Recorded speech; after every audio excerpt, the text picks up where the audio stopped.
Venus squares Pluto this week. I'm wondering if we might find ourselves reflecting on themes of innocence, innuendo, perhaps hidden subtext. Hi friends, it's Emily with Emily T. Astrology, and I am your host for Hermes Speaks. This is your weekly astro check-in where we explore the current quality of time as well as bring in some added mercurial insights through the written word and bibliomancy. Venus has just moved into her home sign of Taurus on Monday, March 30th, and this Friday, April 3rd, she will form a square from Taurus to Pluto in Aquarius at 3 degrees of their respective signs. Venus is our planet of love, relationships, beauty, art, preferences, sisters, women, and tastes. And Pluto is the planet of transformation, hidden depths, power, wealth, and the unseen forces below the surface. Pluto can often bring those up so that they see the light of day in order to be transformed. The classic expression of Venus square Pluto is relationship power dynamics, transformations within our relationships, things that have been festering below the surface in our creative, artistic pursuits, conflicts with women that feel transformative or like there are power dynamics at play. These are the classic expressions of Venus and Pluto when they come together in hard aspects. It does not have to be solely romantic relationships. This can be relationships of any kind. It can be your relationship to an artistic endeavor. Your taste or preferences might be undergoing transformation, might be undergoing power dynamics that are helping it to become something new. Anything Venusian might be up for renewal, a light being shown into the gritty places that need to be reassessed, perhaps, that need to be transformed and transmuted. This often is a powerful time for all things Venusian. And of course, as is always the case, this is not happening in a vacuum, but is part of a larger cycle. Some of you may remember, if you follow along with the astrology, that January was a pretty big month in terms of Pluto activations.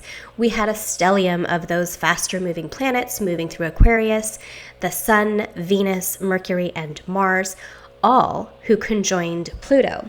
Venus conjoined Pluto in Aquarius on January 19th of 2026 at 3 degrees. So that was the seeding point for this cycle during which we are having this current square. On April 3rd, 2026, from 5 degrees, Venus at 5 degrees of Taurus square to Pluto at 5 degrees of Aquarius. And this storyline will continue on June 17th of 2026. Venus then in Leo at 5 degrees will oppose Pluto in Aquarius at 5 degrees. The closing square of this cycle will actually occur 3 times because of Venus's upcoming retrograde that will take place this fall in the signs of Scorpio and Libra. The first time that the closing square will take place will be September 15th, 2026, when Venus at 3 degrees of Scorpio will square Pluto at 3 degrees of Aquarius.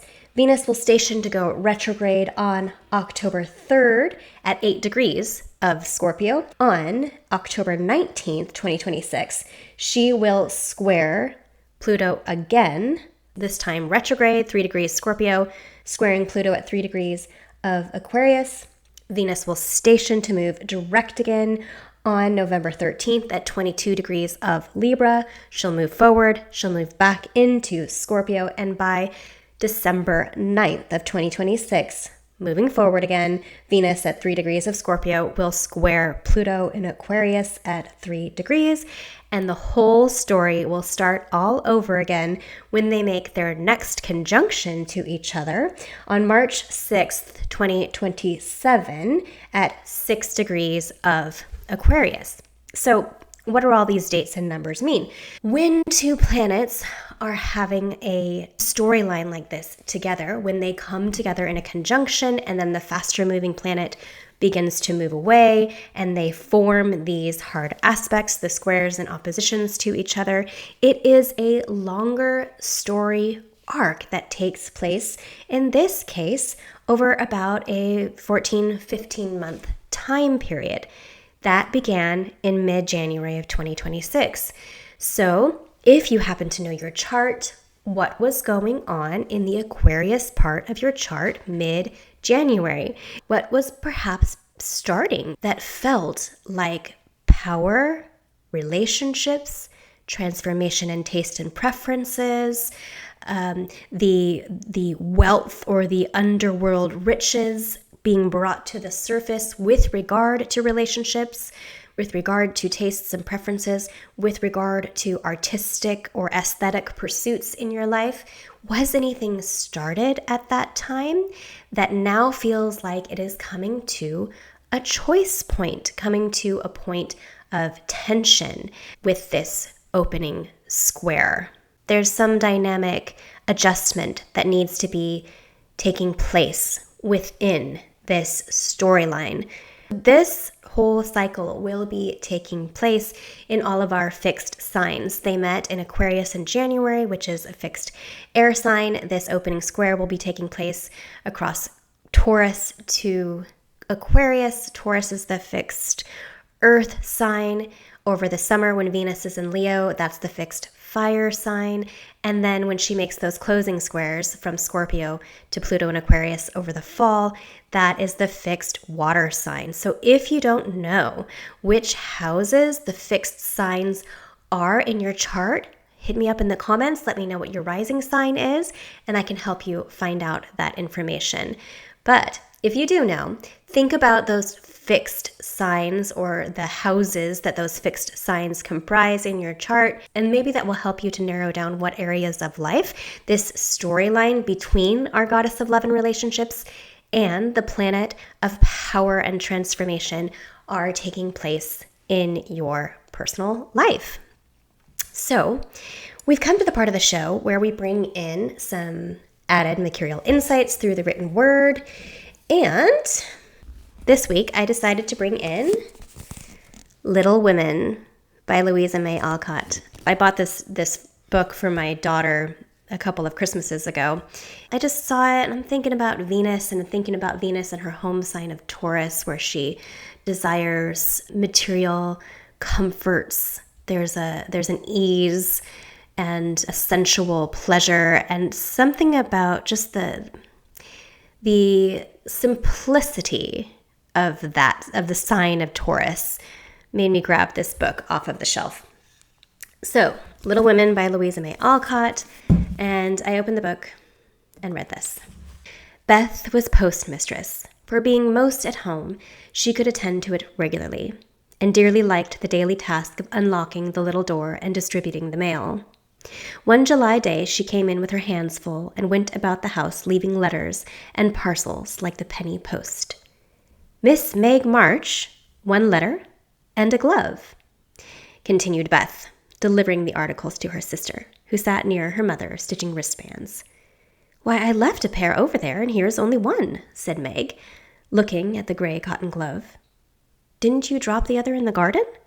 No, I'm sure I didn't, for there was only 1 in the office. I hate to have odd gloves. Never mind, the other may be found. Mrs. March glanced at Meg, who was looking very pretty in her gingham morning gown, with the little curls blowing about her forehead, and very womanly as she sat sewing at her little work table, full of tidy white rolls.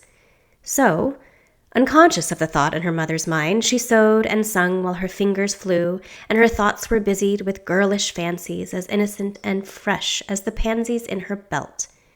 That Mrs. March smiled and was satisfied. So if you're familiar with the story of Little Women, you may remember that Meg, the oldest sister, had this pair of gloves. Lori, their neighbor, delivers little letters and things to the 4 sisters in the family. And Meg, the oldest sister, had a pair of gloves, one of which, the mate to this one referenced here in this passage, was kept by Lori's tutor, Mr. Brooks, who kept one of her gloves as a romantic gesture. He had feelings for Meg, and he kept one of her gloves and treasured it in his romantic feelings for her. And that is the glove that is referenced here in the passage that I opened up to today. And that is why I said at the very top of the episode that I wonder if this particular square between Venus and Pluto from Taurus to Aquarius isn't speaking to something of innocence. Meg's innocence is clearly described here. She's sitting having girlish fancies and sewing wristbands for most likely the soldiers in the army at the time. The Civil War, I believe, it was the period that this book was written about. And she's very innocent. She's in her gingham dress. This is so Venusian, right? So Venus in Taurus. The description of her hair, her curls on her forehead, and her gingham dress. And she's innocently sewing. And yet Mrs. March, her mother, looks on and wonders about the missing glove, right? She looks over and she knows that there is something more. There's innuendo. There's unspoken context, subtext. It's more than just a missing glove. It's more than just only one glove was found. There's that kind of hidden subtext going on, and Mrs. March is aware of it, and she looks over at her daughter and is wondering, has she picked up on this too? But she recognizes that her daughter has not. She's innocently having girlish fancies. She's satisfied. She can put the thought out of her mind. And this feels very much like Venus-Pluto to me. There is something hidden. There is something kept. There is like this weighty, heavy meaning and symbolism that is unspoken in a glove, like this symbolic representation of a glove that's missing. And Mrs. March understands, but Meg, too innocent. She hasn't picked up on that yet. She's in this moment between girlhood and womanhood where she has been kind of nurtured and protected so far in her life. She hasn't yet crossed over that boundary into womanhood. And yet she's even described in this passage, right? Looking very pretty and very womanly. There's something about the transformation, very Pluto, that is in the process of taking place for Meg, the character of Meg. The transformation from girlish fancy to woman involved in romantic relationship that he will become later in the book, her husband, her spouse. There's something very much Venus-Pluto here, the transformation of relationship, of love relationship, of the understanding of what romance and love and the connection with someone who will become her life partner. But she's too innocent to see it yet, but her mother sees it. There's innuendo, there's symbolism, there's reference, but none of it is said explicitly, right? None of it is acknowledged out loud. And this feels very much like Venus and Taurus, this simplicity and innocence in her gingham dress with her curls, sewing wristbands for the soldiers in the army. And then there's this missing glove. And the younger girls they don't see it yet, but Mrs. March does. She wonders. The matron, the woman who has already passed through the process of transformation into adulthood, into womanhood. And so I wonder, what is coming up for us, for each of us in our personal lives around innocence, perhaps the loss of innocence, the transformation of our young girl selves, our young boy selves, our young childlike selves, with regard to those Venusian topics of our preferences, our tastes, our loves, our aesthetic values, how we want to relate with each other. Is there something coming up with this square between Venus and Pluto that is about the kind of testing, the pressure being put on our innocence, on our youthful or childlike ideas about something, or youthful or childlike preferences and tastes? Are we going to be feeling a little bit of pressure because Pluto is in the position that astrologers would call superior? Pluto is exerting its force onto Venus in this case.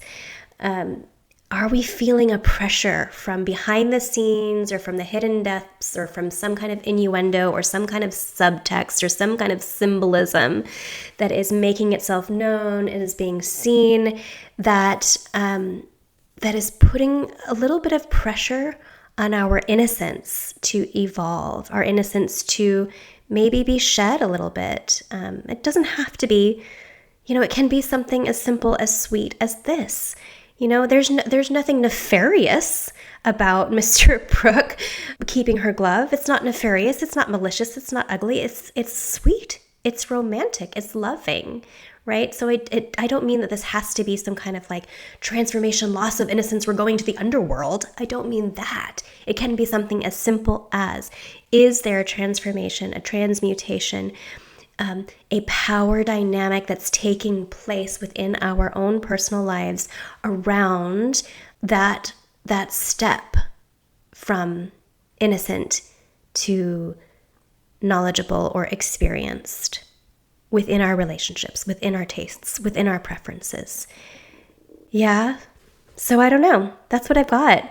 I'd be really curious to see, if anything, please let me know in the comments if this is resonating with you.